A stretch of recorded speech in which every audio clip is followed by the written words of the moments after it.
Assalamualaikum warahmatullahi wabarakatuh. Selamat siang semuanya.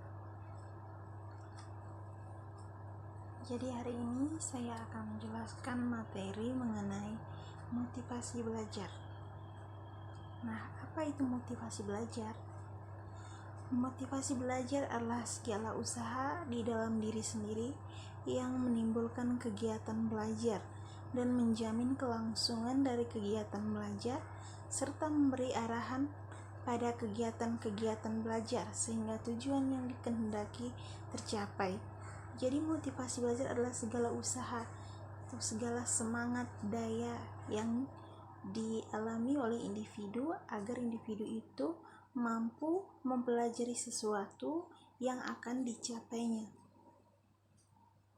Yang berikut, tujuan dari motivasi belajar yaitu dapat menggerakkan atau memacu para siswa agar dapat timbul keinginan dan kemauan untuk meningkatkan prestasi belajar sehingga tercapai tujuan pendidikan sesuai dengan yang diharapkan dan ditetapkan di dalam kurikulum sekolah.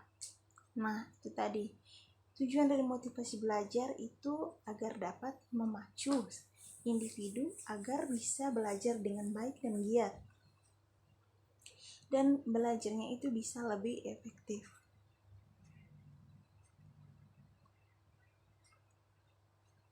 Nah, yang berikut ada 2 faktor yang membuat seseorang itu dapat termotivasi. Yang pertama ada motivasi belajar yang berasal dari faktor internal. Nah, faktor internal itu adalah faktor yang berasal dari dalam diri sendiri atau di dalam diri individu itu sendiri. Nah, contohnya pada saat siswa ingin belajar, dia terniat dari dalam dirinya sendiri untuk belajar. Nah, dari situ tidak ada paksaan atau dorongan dari orang lain, tetapi dari dirinya sendiri, dari niatnya yang ingin belajar. Yang kedua, ada motivasi belajar dari faktor eksternal. Nah, motivasi belajar dari faktor eksternal ini adalah faktor yang berasal dari lingkungan atau dari luar. Nah, contohnya seperti seorang individu melakukan belajar atau sedang belajar itu karena adanya paksaan atau dorongan dari orang lain. Misalnya ketika dia melihat temannya belajar, nah dari situ dia juga termotivasi ingin belajar. Nah, ada contoh lain, misalnya ada tugas yang diberikan oleh guru. Nah, dari situ dia tergerak untuk belajar. Nah, itu karena adanya dorongan karena adanya tugas atau PR tersebut. Nah, jadi di sini saya ada tips agar siswa atau individu dapat memotivasi dirinya agar lebih giat lagi dalam belajar.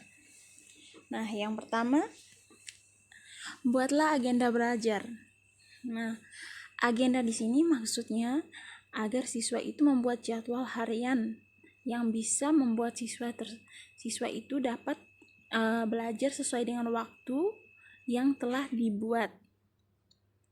Misalnya individu belajar dari jam 7 sampai jam 8. Nah, itu adalah contoh jadwal atau agenda belajar. Yang kedua, pahamilah bagaimana gaya belajar kamu. Nah, ini yang paling penting untuk siswa-siswi di sekolah atau individu-individu yang ingin fokus dalam belajar.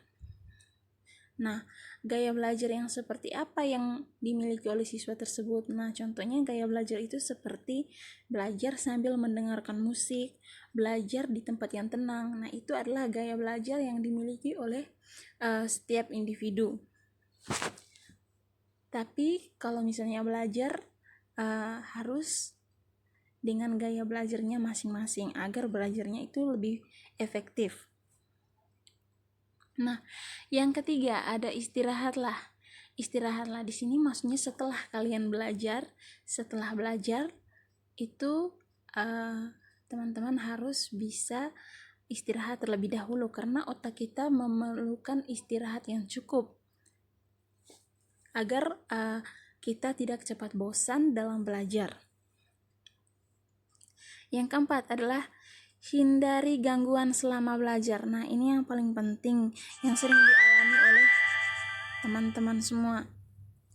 Nah, gaya belajar ini, gaya belajar yang sering dilakukan oleh teman-teman itu pasti sering belajar dengan adanya handphone. Nah, di sini handphone itu adalah salah satu gangguan yang sering dialami oleh siswa, karena dengan adanya handphone siswa tidak fokus untuk belajar. Nah, ada yang lain, misalnya diajak teman untuk jalan. Nah, sebenarnya masalah-masalah seperti itu harus dihindari oleh siswa karena akan mempengaruhi kegiatan belajar siswa. Nah, yang berikut, belajarlah dalam suasana yang baik. Nah, suasana yang baik ini hampir sama seperti bagaimana gaya belajar kalian. Nah, kalau misalnya gaya belajar kita sudah sesuai dengan suasana yang kita inginkan, pasti apa yang kita pelajari dapat kita pahami. Yang berikut, bentuklah kelompok belajar. Nah, kelompok belajar ini berguna bagi siswa atau individu yang kesulitan untuk belajar sendiri. Nah, itu bisa dibuat kelompok belajar agar belajarnya lebih efektif. Misalnya kalau siswa atau individu itu belajar sendiri mungkin kurang memahami atau kurang dimengerti, maka buatlah kelompok belajar ini agar yang tidak dimengerti bisa ditanya kepada teman yang lebih memahami, seperti itu. Nah, yang terakhir ada olahraga yang cukup. Olahraga yang cukup ini sangat bermanfaat karena pada saat kita selesai belajar, kita juga memerlukan energi kembali. Nah, energi ini kita dapatkan dari kita berolahraga yang cukup. Seperti itu. Baik, ini adalah